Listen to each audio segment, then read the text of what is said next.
આગામી નવરાત્રી દરમિયાન શાંતિ જળવાઈ રહે તે માટે સુરત પોલીસે ખાસ સુરક્ષા વ્યવસ્થા ગોઠવી છે। આ સંદર્ભે શહેર પોલીસ કમિશનર અને અન્ય પોલીસ અધિકારીઓએ શહેરના મોટા ગરબા આયોજકો સાથે બેઠક યોજી હતી, જેમાં પોલીસ અધિકારીઓએ ગરબા સ્થળોએ કરાયેલી વ્યવસ્થાની માહિતી લીધી હતી। શહેર પોલીસ કમિશનર અનુપમસિંહ ગેહલોતે જણાવ્યું હતું કે નવરાત્રીના કાર્યક્રમોના સ્થળોએ નિયમ મુજબ સુરક્ષા વ્યવસ્થા કરવામાં આવશે। Entry, exit gate, parking, CCTV અને અન્ય વ્યવસ્થા કરવામાં આવી છે। તમામ મુખ્ય કાર્યાલય સ્થળોએ પોલીસકર્મીઓ તૈનાત રહેશે। લોકો અને વાહનોની ક્ષમતા અનુસાર બોર્ડ પણ ફરજિયાત રીતે લગાવવાના રહેશે।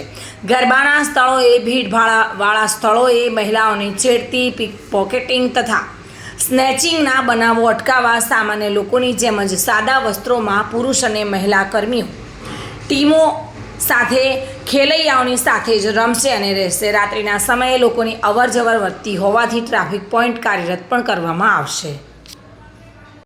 સંકલન રચે જેથી ત્યાં નાની મોટી વ્યવસ્થાઓ મંજૂરી લેવાના હોય, ગવર્મેન્ટને કોઈ ગાઈડલાઈન પાલન, અમારી કોઈ સૂચના હોય, એની કોઈ રજૂઆતો હોય તો સતત અને સારા સંકલન જળવાય આ પ્રકારના અમે લોકો એક મેન્ટરની વ્યવસ્થા કરી છે અને પૂરી અમે ઉમ્મીદ છે કે ખૂબ સારી રીતે તમામ અમારા તહેવારો જોઈએ।